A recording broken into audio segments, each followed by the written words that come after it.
ਉਹ ਗੱਡੀਆਂ ਉੱਚੀਆਂ ਰੱਖੀਆਂ ਉਹਨਾਂ ਰੱਬੋ ਜੱਟ ਦੇ ਪਿੱਛੇ ਆ, ਪਰ ਤੂੰ ਮੈਨੂੰ ਬਾਲੀ ਹੀ ਜੱਚਦੀ।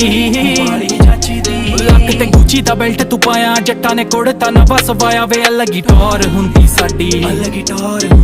ਉਹ ਗੱਡੀਆਂ ਉੱਚੀਆਂ ਰੱਖੀਆਂ ਉਹਨਾਂ ਰੱਬੋ ਜੱਟ ਦੇ ਪਿੱਛੇ ਆ, ਪਰ ਤੂੰ ਮੈਨੂੰ ਬਾਲੀ ਹੀ ਜੱਚਦੀ। ਲੱਕ ਤੇ ਗੁੱਚੀ ਦਾ ਬੈਲਟ ਤੂੰ ਪਾਇਆ, ਜੱਟਾਂ ਨੇ ਕੁੜਤਾ ਨਾ ਬਸ ਵਾਇਆ ਵੇ, ਅਲੱਗ ਹੀ ਟੌਰ ਹੁੰਦੀ ਸਾਡੀ। ਤੂੰ